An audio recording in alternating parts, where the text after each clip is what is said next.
Howdy, folks. Welcome back to Creekside Chat, the only podcast filmed in a stallion barn. How we doing, Adam? It's about to be used, too. Yeah, very soon, right?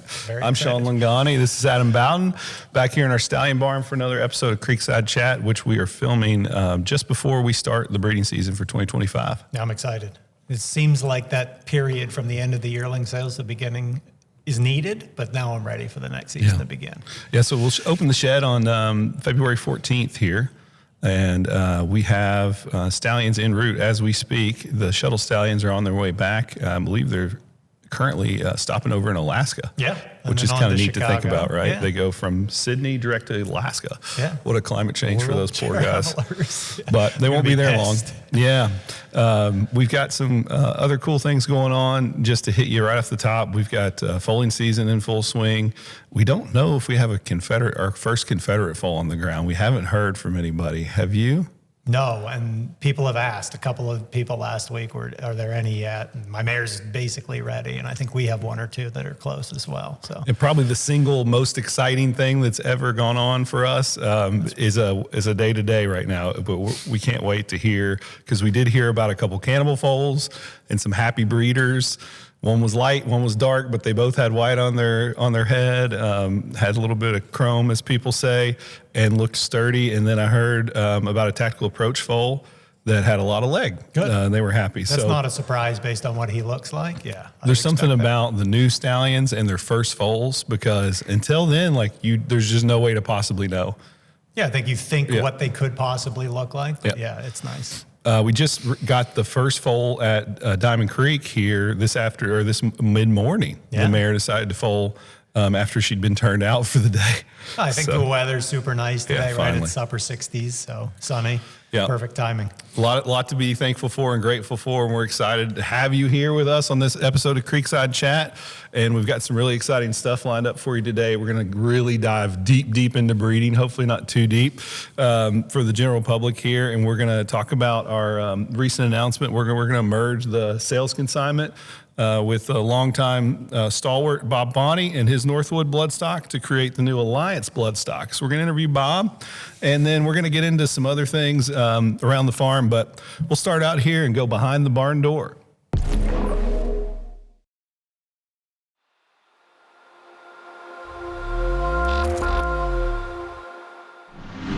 All right, we're going to get behind the barn door here and do a deep dive into matings. Okay. So when we say matings, we mean the choosing of a stallion for a mare, for a specific cross, we call it. Yep.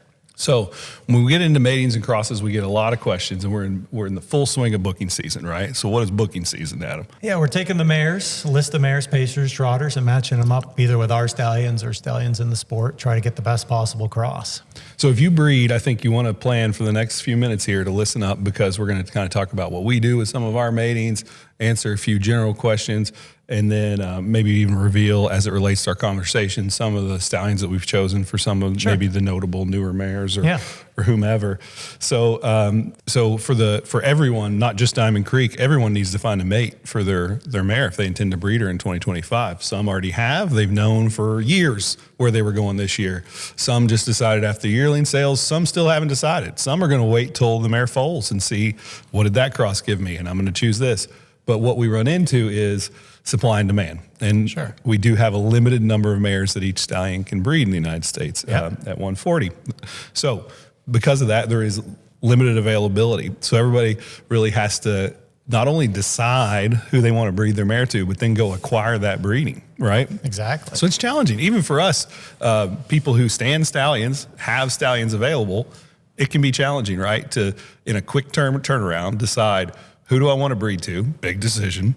And then how am I going to make that happen for her?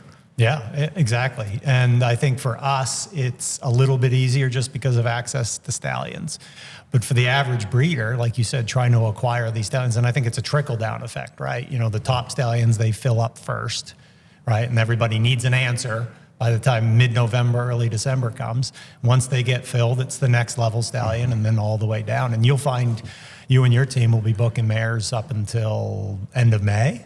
Yeah. Right? Yeah, that's about the end of May is when it starts to slow down. Because some people wait until they get the foal on the ground and figure out, are they going back or are they going a different line, whatever it is. So Yeah, it's an important process that's time consuming on all sides, and it's mostly intellectual and paperwork based. There's not a whole lot of physical things going on, but it's quite deep. Yeah, and I think most people make the mistake of not looking at the stallions in the flesh. Well, that's a great point, and that's why we've already gone a step ahead for you. And you're always welcome to come to the farms, call ahead, set up appointments to see these stallions when they're here. But we've gone ahead and made it very welcoming by scheduling 2 new stallion open houses I want to tell you about. Yep. We've got one on Valentine's Day at our Pennsylvania farm in Wellsville, Pennsylvania. Day after. You know, I always mess up the actual date of Valentine's Day, and my wife it's amazing you're still married. Is going to be like, yeah, he always thinks it's the 15th. But it's the 15th, the day after Valentine's Day. Yeah. But it's a Valentine's Day party. Sure. It's a Saturday, and it's from 12 to 2 p.m. Yeah. And it's at the Wellsville, PA farm, where who will you get to see? You get to see Confederate in his return and hopefully some foals on the ground. You'll see Tactical Approach, and you'll see Father Patrick, and then, of course, the kingpin right now, which is Sweet Lou. Yeah, I mean, that's as if you need any other reason to go.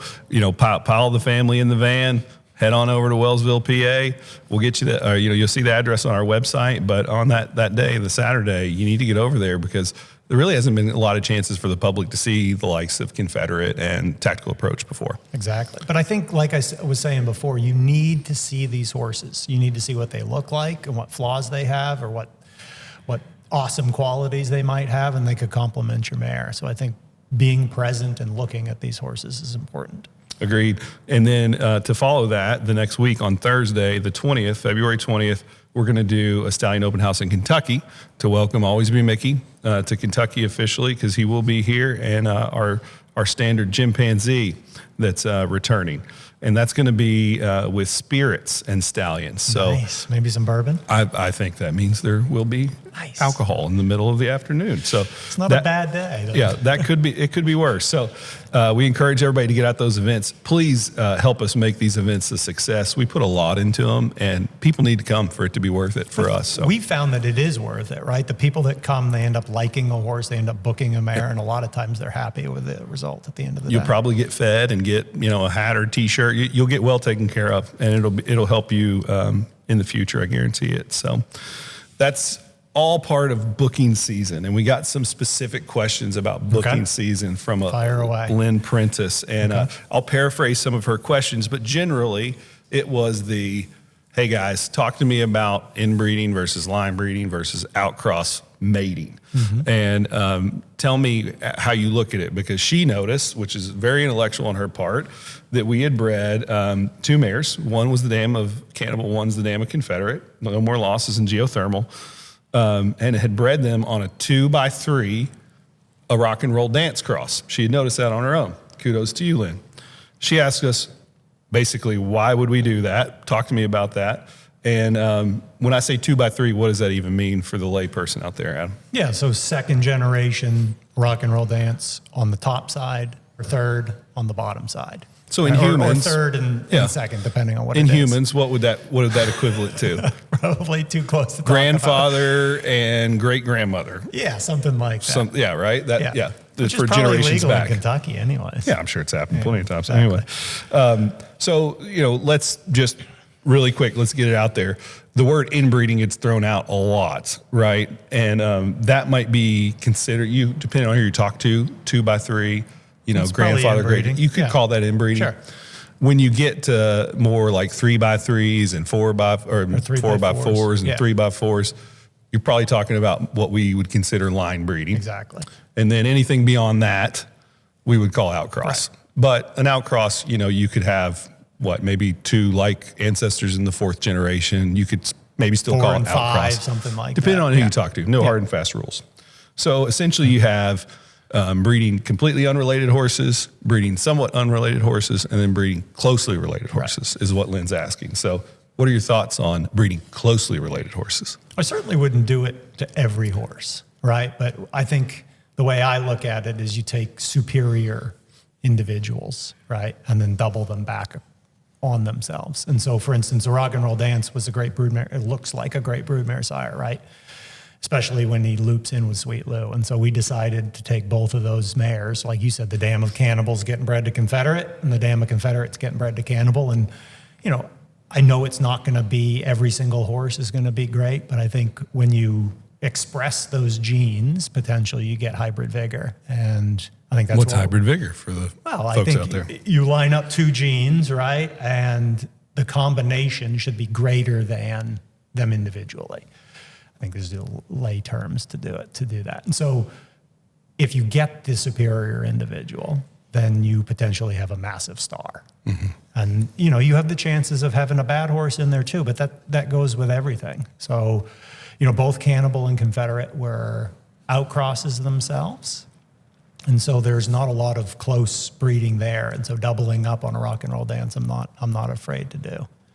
Yeah, and I think Adam brings up a good point about how he's taking two stallions that were outcrosses themselves, and then now inbreeding, you could say, them. It works because those two were outcross stallions. It allows him to now inbreed, right? Which without putting too much there. Yeah, and so he's trying to quickly improve the vigor of his offspring, right? Adam's trying to do that quickly in one generation by breeding back against what to be some good horses that are doing well.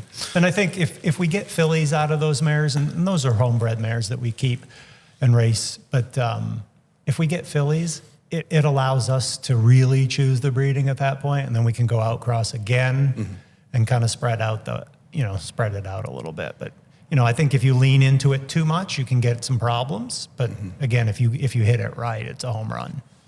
I know we've all seen some beautiful horses that have been results of 2x2, 2x3 breeding, and it's amazing what inbreeding can accomplish. But it's also has its pitfalls, right? Exactly. Because, like you said, have to be careful. What if we get a filly? Yeah, and her options are limited, right? She's over here with a bunch of ancestors, and we need to find more or less a whole new group of horses, which is totally possible. But what if you were to inbreed for multiple generations in a row? Yeah, I think you basically put yourself in a corner that you can't get out of. Mm-hmm. And I think that we try to be very careful about that. I think you're good in that you maybe view it slightly differently than I do. And maybe you keep me from getting in the corner a little bit too much. So it's a balance, right? Yeah, exactly. I think the size of our herd and all that allows us to take some chances like that. Exactly. Whereas let's say you're a small breeder and you have a couple mares and you want to cultivate female families. Well, you're probably not going back and inbreeding multiple years in a row to accomplish your goal in that case. And because we have two separate groups of mares, right? We have the mares that we sell to the public, and then we have another group of mares that we keep in race. Like, we can be a little bit chancy with those mares that we race because they're not marketplace horses. And so I think our breeding choices sometimes are different depending on what mare we're picking. That was something else Lynn asked about breeding to sell versus race. And I don't know that it's tried and true, but I know whenever I see in a sale catalog 2x3 or closer, people notice it and at least comment on it. I don't know how many people it throws off, but you are throwing a little bit of a curveball into the market where, let's say they don't love that horse that you went 2x3 to, right? They actually like your horse, but they fail it on cross or whatever. Because we know plenty of yearling buyers that do a ton of cross homework and really buy certain crosses. And that leans into our line breeding segment, right? Mm-hmm. Where essentially what happens is, a cross works, right? Something that's identifiable and it's in that kind of 3x3 to 5x5 range, somewhere in there, depending on who you talk to. And people just start hitting it, right? They're like, okay, this worked. Let's hit it. And before you know, you have a huge group of horses that are lined up on a similar cross. Yeah. And whether it's a cross at gold or not is to be determined. But, the Sweet Lou Rock and Roll Dance cross that produced those two good ones for us, like, everybody leaned into that after that. So, I mean, you went from those were the only two horses that had been crossed in that way. They were out crosses, and something was found in that way. And now it's a line breeding situation where essentially people are going to breed on that same cross, and it's going to become something that's done a lot, you'll see even if it's an outcross. Yeah. I want to talk about the merits of outcross breeding. Okay. So you can always go along with the gang. Yeah. Can always follow the crowd. And if there is a mathematical probability advantage to going that way, it's a great idea. But almost no two horse individuals have the exact same genetics. Correct. And we love to put everything in a box and say, well, it's 3x3 to some beach somewhere or whatever. Like those are two identical crosses being compared. No, they're not exactly identical. So My point on the outcross is if you get a filly, it's almost always a benefit to the next generation, allows her to more options, do more things with. But also, if you don't outcross, you don't find what the great next line breeding opportunity is. And so, you have an advantage there where it'd be like navigating without a map, essentially. And you don't know exactly where the island of gold is, right? But it's kind of like Battleship, where when you get into the outcross game, you're taking a gamble. It's actually, in a lot of ways, a bigger gamble than inbreeding or line breeding because you don't have prior patterns to really base off of. But what you do have is you have a little bit less risk, right? Because no question. You're not necessarily locking yourself into a certain cross that has a certain probability because you may be going for a cross that has double the probability, right? So that's just me and my soapbox about outcrosses. I mean, we talk about this and we go back and forth all the time. Some Beach is an outcross. Sweet Lou is an outcross. Really Confederate is an outcross. And how when an outcross progeny foal becomes a stallion, what an advantage that is for them to have been an outcross. Question. Yeah. So that's me and my soapbox. But RF, what's RF mean? So Rasmussen factor, I guess it's when you double back on a superior female individual, which, that's debatable at times, right, over the years. But I think you look through certain crosses and you see these dominant females show up, especially on the female side. And if you can find a stallion that has that and then double back on that, that's, I think, where you can hit major home runs. And we're going to try it a couple times this year. In fact, Confederate and Cannibal both actually have a bit of RF in their pedigree, don't they? Yeah. Confederate with Wendy Mae Hanover and Cannibal with Delinquent Account. Yeah.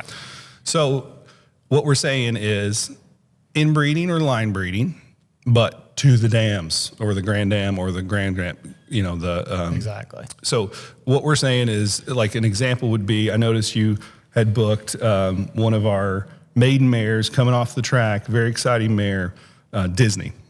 She's going to always be Mickey out of Pure Country. Pure Country's dam is Western Montana, who is also the grand dam of Confederate. Right. And you've booked her to Confederate. So talk about that. 3x3 to Western Montana.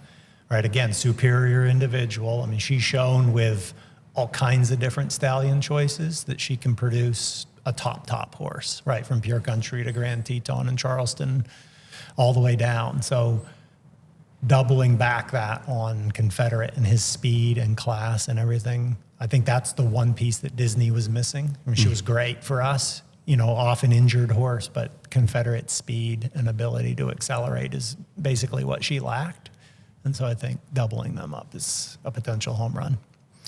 So when we get into the Rasmussen factor, which is just simply inbreeding or line breeding to the females, that's an opportunity that's very limited because, like, more or less, it's somewhat rare. Like, we're crossing mares all the time, and you just don't see it as much because stallions obviously are able to breed hundreds, if not thousands, of horses in their career, where a mare has a much more finite amount she can produce. Correct. So the fact that we see so much success with RF, and it largely this certainly doesn't get as much publicity or talked about. We're always throwing out. Most people don't even know it, right? When you talk to them about it, it's over their head, or they don't understand it, or they don't believe it, or whatever it is. And so it's just a good topic. And you folks, if you dive in, you'll start seeing it more and more. A lot of horses, you're like, you go back 4 or 5 generations, it's like, wow, that mare showed up twice. Interesting. So it's pretty cool. I mentioned Disney, and then I also noticed that you took Genetic Edge, another maiden mare coming off the track, whose grand dam is Western Montana. Yeah, same again, thing. Confederate. Just a different daughter of Western Montana. Yeah. And then I also was going to ask you, just to highlight one breeding, we bought the dam of For Once in My Life, Fly Me to the Moon at the Harrisburg sale. And we've got her booked to Sweet Lou. So can I just talk about how you picked out Sweet Lou for her, if you can remember? Yeah, so an All-American had done a great job breeding her. They bred her to Seaside and Captain, which, why wouldn't you, right? And she had produced 2 or 3 really good horses, including that hot horse right now, For Once in My Life. But I'm sorry, Fly Me to the Moon with Sobraco.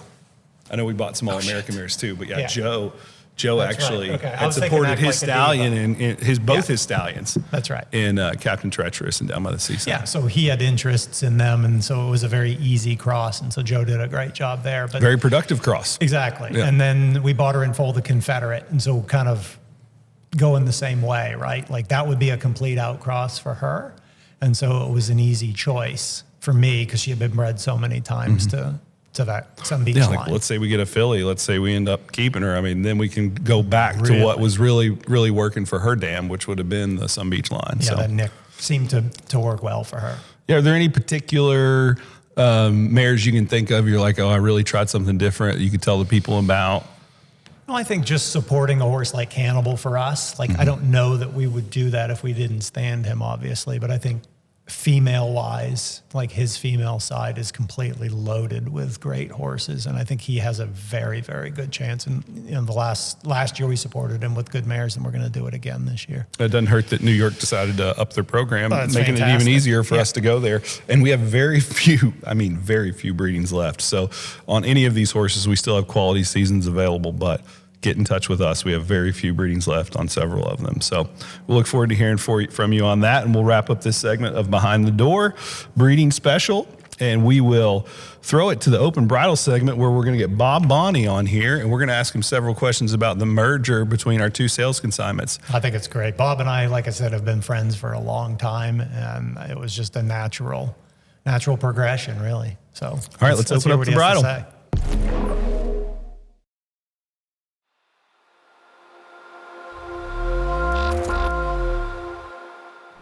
All right, we'll take you to the open bridal segment of the show. And our first intention for open bridal for this episode is we were going to introduce our merger with Bob Bonney's Northwood to create the new Alliance Bloodstock consignment business, our joint venture, and we did a long form interview with him. Well, it's just too long to include, I think, in our main episode. Anybody that's talked to Bob knows that, between the three of us, got plenty to say, so hopefully we'll put together a bonus episode for everybody on that. But what it did is it creates an opportunity for us to address the stallion that we tried to stand, Carl, and just tell people kind of about that process and what that was like, something that a lot of people had put a lot into to try to make work, and just where it is now. Yeah, so I think last time we addressed that we were super excited that he was here, and it didn't work out. And I think we might have been the most disappointed in all of it. And I think it sheds light on a problem in our sport, which is these stallions race, they come off the track, they're immediately asked to do their next career. And in a lot of cases, they're just not ready. It's not that they're bad or infertile or any of those kind of things that I think people thought about the horse. They're just not ready. Sexually, they're not mature enough. And I think he's the type of horse that could we have made it work? And I think we even talked about it. The answer was yes, we could have made it work. I think the ownership group gave us the latitude to figure it out. But I think at the end of the day, he made more sense to return to racing. And there really wasn't a reason that he couldn't go back. And I think, I want to thank the Crawfords and Bender and Barry Garigula and Jimmy and Nancy for giving us the ability to try. They gave us a ton of latitude, like I said. And at the end of the day, I think we all decided that it was in the best interest of the horse to return to racing. We were super excited, super bummed out when he first got to the farm and we got to be really close to him outside of his training career. There wasn't a person that didn't fall in love with his intelligence, presence, the whole nine. And so he's in our hearts and minds almost daily, and we wish him nothing but the best. And I'm sure things are going to work out for him and the owners in the long term. I think it was difficult for us too, like behind the scenes trying to navigate it, because we knew what the answer was going to be, but we had an obligation to give the horse the time that was needed, and we had to keep the ownership group in line, and we had to keep clients. It was not easy. Yeah, and I think that's part stressful. of this. Yeah. That's part of what we do that nobody actually gets to see, is the juggling of it all, and it's not easy. And like I said, I just appreciate them giving us that time to be able to do that and to work it out. And in the end, I think he'll be fine. I think long term he will be fine. Yeah, we certainly hope so, and we also appreciate everyone that was interested in being a part of his syndication. had lots and lots of conversations, and the disappointment, goes through the sport. He was needed for a lot of mares, and he's just not there available for them yet. So, but it could be next year. It could be the year after. Who knows? Mm-hmm. Long live Carl. We appreciate everybody listening to us as we talked about that in our open bridal segment today. Look out for a bonus episode with Bob Bonney. And with that, we'll take it down the stretch and wrap up this episode of Creekside Chat.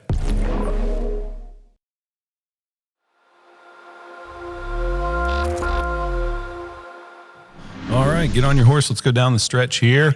Wrap up this episode of Creekside Chat. Adam, it's 2025. First episode of 2025. We hasn't visited with our folks since last year. What are you looking forward to? First foals. Yeah. Confederate, Cannibal, tactical approach. Yeah, I wonder if they're tired of us hearing about us talking about how excited we are for those. But yes, I'm looking forward to that. I'm looking forward to racing getting started again. Oh, yeah, it's exciting. A lot of good things. What about you? I don't know, man, because January has not gone well. It has been really maybe one of the worst winters in Kentucky in recent memory. And that's why I haven't been here. Yeah. What have you been doing to kick the winter blues? Tell people. Skiing. Good for you. It's sunny, and then just got back from a Disney cruise. So don't judge. It's actually quite good. Folks, whatever you got to do, Disney cruise, me and Mickey, skiing, whatever you got to do in the winter to get through it, just get through it in one piece. And all you snowbirds out there, you know exactly what you're doing, and you are brilliant. Don't let anybody blame you or shame you for what you're doing, because you're really smart. Super Bowl's this Sunday. I don't like either team, so should be a good game though. Yeah, I mean, Chiefs should win. Yeah. Patrick Mahomes is just better than the other guy. Well, and they're winning with defense too, which is interesting. Yeah. But I would say the Eagles maybe are more complete team, top to bottom, more talent throughout the roster. I think the Eagles win by a field goal. Okay. I'm going Chiefs by 10. Okay. Marcus Johansson, big Eagles fan. Shout out to our racing manager. Good luck to you, sir. Get it done. And we'll go back to rooting for. What am I rooting for? Who do you root for? No, who do you root for? Who's your NFL Patriots. team? Yeah, Patriots. New England suck right and now. The Bungles, who were messing around in the Pro Bowl. That's all needs to be said. And with that, we will let you folks go. Have a great time. Enjoy the beginning of breeding season and the start of your foaling season. Send us pictures of foals. Yes, we love any of our stallions. Heck, even other stallions, but especially our first-year stallions. Cannibal, Confederate, and Tactical Approach. Get your phones out. No excuse not to send us a picture. And there was something else Caroline wanted me to let you all know about, and that was the Super Bowl pick show is coming up for Diamond Creek. The Pennsylvania Stallions are going to pick the Super Bowl winner in feed tubs here at the end of the week. Stay tuned to our Facebook page. That'll be fun. And all that good stuff. If you want to get in touch with us regarding Alliance Bloodstock, get in touch with myself or Bob. Our phone numbers are right here. And with that, we'll say bye to you folks and take care. See you next time.